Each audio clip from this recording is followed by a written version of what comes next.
SIR पे debate हुई, पता नहीं आप सब लोगों ने सुनी, लेकिन अगली 5 मिनट में मैं आपको एहसास कराना चाहता हूं कि देश में कुछ भी मांगने से नहीं मिला, हर एक चीज के लिए हमें संघर्ष करना पड़ा, छीनना पड़ा। प्यारे भाइयों बहनों और मेरे बहुजन समाज के पहरेदारों, मैं आपको याद दिलाता हूं 1919 की। 1919 में से पहले देश में 3% लोग वोट देते थे। कितने परसेंट लोग? जोर से बोल के बताया करो, कितने परसेंट लोग? बहुत अच्छी बात। फिर मॉन्टेगो चेमस्फोर्ड सुधार समिति आई, सुधार हुआ, और सुधार में क्या हुआ कि वोट देने का अधिकार उनके पास होना चाहिए जो टैक्स देते हैं। क्या देते हैं? वोट देने का अधिकार उनके पास होना चाहिए जिनके पास बहुत सारी जमीन है, जो जमींदार। फिर और सुधार हुआ, बहुत सारे लोगों को और उनको भी ऐड करना चाहिए जिनके पास बिजनेस है, व्यापार है, बहुत सारी धन संपत्ति है, और लोग जुड़े।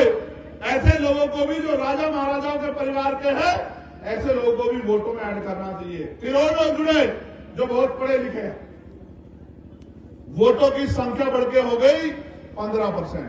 और मैं आपकी जानकारी के लिए बताना चाहता हूं, इस देश में जब इस देश की संख्या, भारत अंग्रेजों के गुलाम था, 30 करोड़ से ज्यादा थी, तब यहां 80 लाख लोग वोट करते थे। सुधार होने के बाद जब बाबा साहब अम्बेडकर ने इस बात को देखा, उन्होंने इस बात पर आपत्ति दर्ज कराई और पहली बार बहिष्कृत हितकारिणी महासभा के जरिए अपना मेमोरेंडम दिया कि हमारे देश में लोकतंत्र नहीं है, हम गुलामों के गुलाम हैं, कमजोर वर्ग के लोग, इसलिए वोटिंग राइट सबको मिलना चाहिए। फिर गोलमेज कॉन्फ्रेंस हुई, राउंड टेबल कॉन्फ्रेंस, और बाबा साहब अम्बेडकर ने तर्क के आधार पर अंग्रेजों के सामने इस बात को साबित किया कि जब तक अंतिम बालिग व्यक्ति को वोट का अधिकार नहीं मिलेगा, तब तक इस देश में लोकतंत्र फल फूल नहीं सकता है, तब तक लोकतंत्र स्थायी नहीं हो सकता है।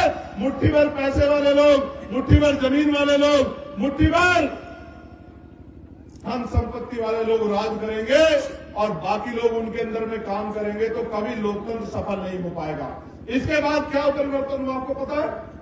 इसके बाद ये परिवर्तन हुआ कि कमजोर वर्गों को वोट का अधिकार मिले। मैं आपको और जानकारी देता हूं, उन 80 लाख वोटर में एक भी महिला नहीं थी, किसी भी धर्म की, किसी भी जाति की। उन 80 लाख लोगों में सिर्फ पुरुष थे, और पुरुष भी सामान्य जाति के थे, और सामान्य जाति में भी जो संपन्न थे। उन संपन्न जाति के, सामान्य जाति के लोग वोट करते थे। आप महसूस करके देखो, अमीर अगर वोट करेगा तो गरीब को करेगा या अमीर को करेगा? बताओ आप मुझे, किसे करेगा? गरीब को अमीर वोट कर सकता है?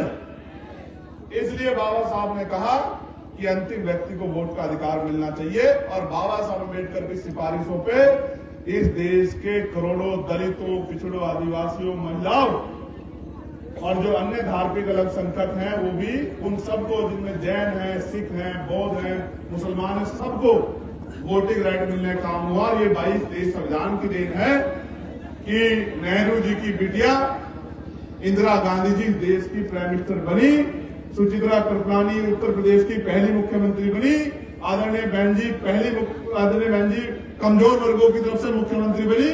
ये अगर किसी तरह संभव हुआ है तो ये बाबा साहब अम्बेडकर के संविधान में जो वोट का अधिकार है, उसकी वजह से संभव हुआ।